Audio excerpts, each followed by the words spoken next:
13 जुलाई मंगलवार को आषाढ़ मास की विनायक चतुर्थी है। चतुर्थी की तिथि भगवान श्री गणेश की तिथि है। हिंदू धर्मग्रंथों के अनुसार श्री गणेश की कृपा प्राप्ति से जीवन के सभी असंभव कार्य भी संभव हो जाते हैं। अमावस्या के बाद आने वाली शुक्ल पक्ष की चतुर्थी को विनायक चतुर्थी कहते हैं। पुराणों के अनुसार शुक्ल पक्ष की चतुर्थी को विनायकी तथा कृष्ण पक्ष की चतुर्थी को संकष्टी चतुर्थी कहते हैं। प्रतिमाह शुक्ल पक्ष में आने वाली चतुर्थी को विनायकी चतुर्थी, विनायक चतुर्थी व्रत कहते हैं।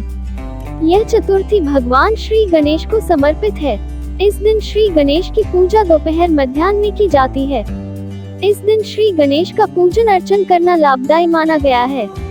इस दिन गणेश की उपासना करने से घर में सुख समृद्धि, धन दौलत, आर्थिक संपन्नता के साथ साथ ज्ञान एवं बुद्धि की प्राप्ति भी होती है। भगवान श्री गणेश को विघ्नहर्ता कहा जाता है। विघ्नहर्ता यानी आपके सभी दुख को हरने वाले देवता।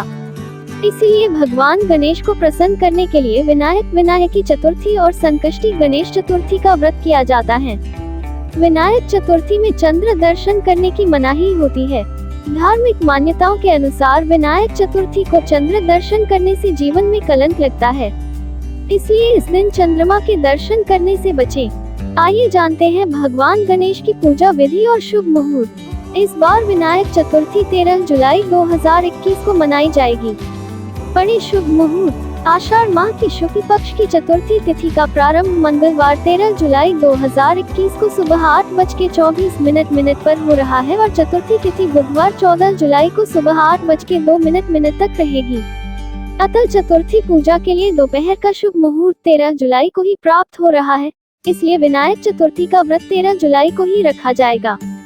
जो भक्त 13 जुलाई को विनायक चतुर्थी व्रत रखना चाहते हैं, उनको श्री गणेश की पूजा के लिए दोपहर में 02:46 का शुभ मुहूर्त प्राप्त होगा। ये लोग दिन में 11:04 से दोपहर 1:50 के बीच पूजन करके चतुर्थी का विशेष लाभ प्राप्त कर सकते हैं। इस बार विनायक चतुर्थी के दिन 2 योग बन रहे हैं। इस दिन सुबह 5:32 से रवि योग शुरू हो रहा है, जो कि अगले दिन यानी 14 जुलाई को सुबह 3:41 तक रहेगा। वहीं दोपहर 2:49 तक सिद्धि योग रहेगा। ऐसे में विनायक चतुर्थी व्रत रवि योग और सिद्धि योग में मनाया जाएगा। आइए जाने कैसे करें विनायक चतुर्थी का पूजन। तारांकन ब्रह्म मुहूर्त में उठकर नित्य कर्म से निवृत्त होकर स्नान करें। लाल रंग के वस्त्र धारण करें। तारांकन दोपहर पूजन के समय अपने अपने सामर्थ्य के अनुसार सोने, चांदी, पीतल, तांबा, मिट्टी अथवा सोने या चांदी से निर्मित गणेश प्रतिमा स्थापित करें। तारांकन संकल्प के बाद षोडशोपचार पूजन कर श्री गणेश की आरती करें।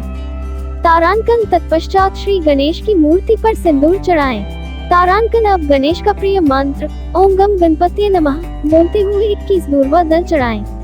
तारांकन श्री गणेश को बूंदी के 21 लड्डुओं का भोग लगाएं। इनमें से 5 लड्डुओं का ब्राह्मण को दान दें तथा 5 लड्डू श्री गणेश के चरणों में रखकर बाकी को प्रसाद स्वरूप बांट दें। तारांकन पूजन के समय श्री गणेश स्तोत्र अथवा शीर्ष संकटनाशक गणेश स्तोत्र का पाठ करें। तारांकन ब्राह्मण को भोजन करवाकर दक्षिणा दें।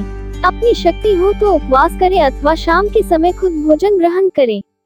तारांकन शाम के समय गणेश चतुर्थी कथा, श्रद्धानुसार गणेश स्तुति, श्री गणेश सहस्रनामावली, गणेश चालीसा, गणेश पुराण आदि का स्तवन करें। संकटनाशन गणेश स्तोत्र का पाठ करके श्री गणेश की आरती करें तथा ओम गणेशाय नमः मंत्र की माला जपें। विनायक चतुर्थी कथा। विनायक चतुर्थी कथा। एक दिन भगवान भोलेनाथ स्नान करने के लिए कैलाश पर्वत से भोगवती गए।